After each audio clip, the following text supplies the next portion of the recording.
We're getting ready to close on a really big deal, and yeah, I'd just love to hear a little bit of the story of it. Let's see where we're at. Checking the email, as anyone who's been involved in these types of large transactions, there's so much movement on the day before close, leading up to close, and especially the day of close. So many things are moving around. It takes a large team, not only our team here at Great Capital, our legal team, the title company, the lender, insurance, the broker. It's a big team, and in this case, we've got a joint venture partner that's also playing a big role as well. So it's a lot of cats to herd to move to the right direction. Yeah. And as you know, Matt, this isn't the easiest environment to do deals in and transact. And so this one, we had to thread the needle a couple of different times. It was getting a little spooky there as interest rates were rising. Yeah, it's a good reminder that this is work.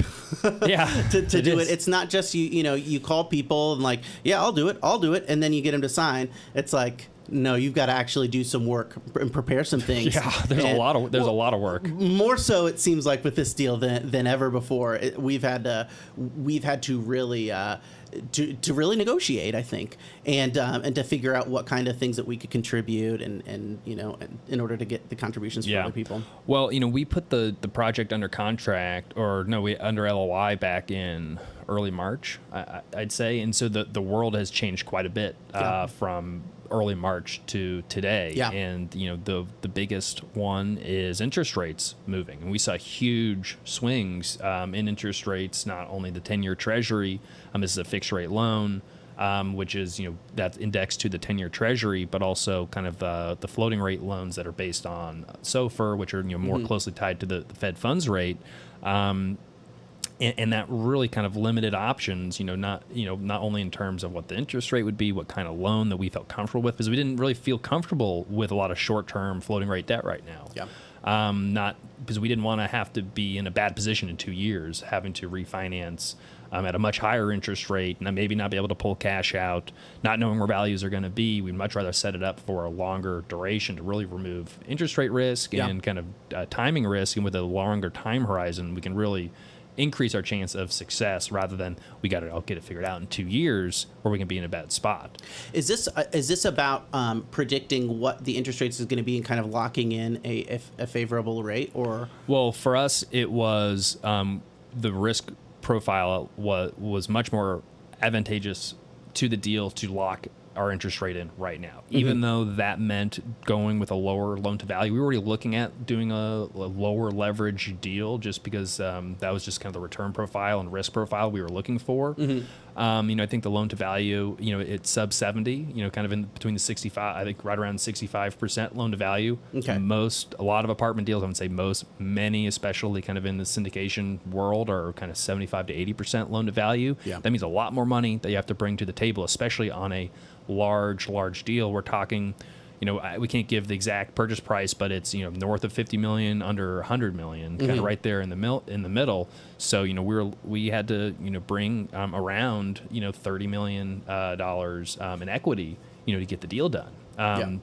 So wait, the usual ratio is 80-20, you said? Well, no, it's 75% loan to value. Okay. I would say is most typical. Some groups go up to 80. Some, it's really 65 to 85. And we had to move from that. Typically, we're looking at around 70 to 75. Okay. But this is closer to 65%. Okay. Yeah. But needing to, the 10-year Treasury, you had to get to a certain point in the process in order to rate lock the loan, to actually, lock in your interest rate, which you can do before you close, but you have to do certain things. You have to check a lot of boxes, with the lender's boxes. Then you have to make a pretty large deposit to actually lock that interest rate. And we were able to do that kind of in that like week and a half, 2 week window from when the 10-year Treasury moved from kind of like a 3.18 and then it dropped all the way down to like 2.74. And then it shot back up. Now we're at I haven't looked at it today, but a couple of days ago it was like 3.4%. And so again, our loan is based on the 10-year Treasury rate when we rate lock plus a spread, which is essentially like the lender's profit. Yeah.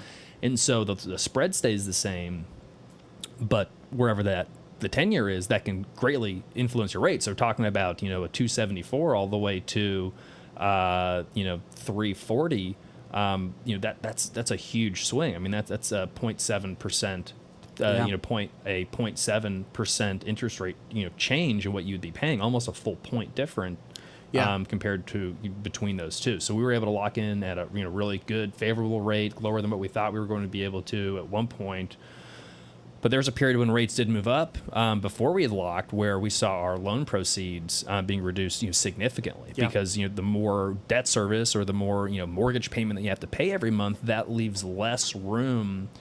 There's only so much money to cover that debt service, and you have to have a certain ratio of income to your loan, and if you fall below that ratio, your proceeds, your total loan amount goes down. So one day we saw our proceeds got taken down by about $6 million. That's $6 million more that we are going to have to bring to the closing table. Oh yeah. Plus, your interest rate's higher Because of the total income that would have accumulated over the. Well, it just the amount of debt. So the amount of debt service, okay. the income stays the same, but your interest rate goes up, which means there's yeah. there's less after. You have to have a certain amount of cash flowing through the deal after you pay your mortgage. So it's usually like a 1.2. So you have to have you have to have if a 1 debt service coverage ratio would be you have exactly enough net operating income to cover your loan, your mortgage payment. But you typically need a ratio of 1.2 or above in order to qualify for that loan. Okay. And so if your interest rate goes up, the amount of mortgage you have to pay increases. And so you may not be able to cross that threshold. And so it's a double whammy. You're paying more in interest, but you're going to get less money to do the deal. Yeah. Because the only way to get you through that hurdle is reducing the amount of loan, which reduces your debt service. You're still paying a higher interest rate, but your returns go down because you're using less leverage. So return goes down, returns go down because your rates are higher. Returns go down because you have to bring on more equity to the deal, and equity is more expensive than debt, because debt we're only paying the 4.4%, but equity, you're paying the full whatever the economics of the deal is, much more expensive. It's crazy how there are these two. It's like how strict are the loan standards, and the rate themselves seem to both be going into kind of a less favorable direction. I was thinking about this issue actually last week. There was a report about like the loan projections. There was a line graph. Like the forward curve? Yeah, the forward curve. Yeah. And it seemed like all these forward curves were wrong. Like all the people that were that was a good report. It was basically saying that like the forward curve, the upright SOFR, that is what is used to price the caps that are used on like a floating rate loan.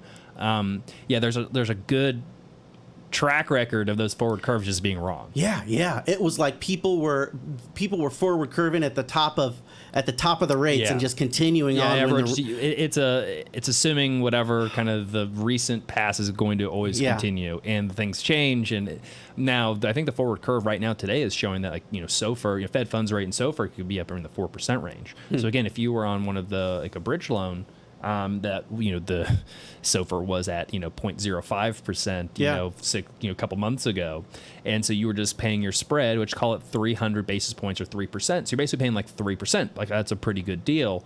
But if you have a 300 basis point spread and SOFR goes to 4%, pretty simple math, you're paying 7%. Yeah. Wow.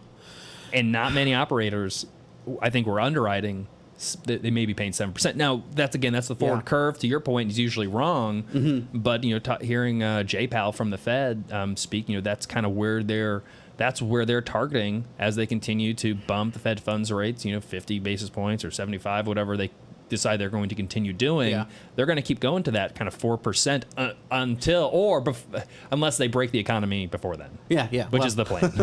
It is the plan. Oh man, but that's I guess they're like, we can't control supply, we only control demand, and the only way to get inflation, which is one of their two mandates of stable prices, the only thing to do that is to just crush demand by causing a hopefully a brief and light recession. I think that's the new definition of soft landing is a recession, but maybe it's not going to be, it's as least painful as we can make it. Which is a little unsettling, but again, hopefully getting through it, it'll be healthy in the long run.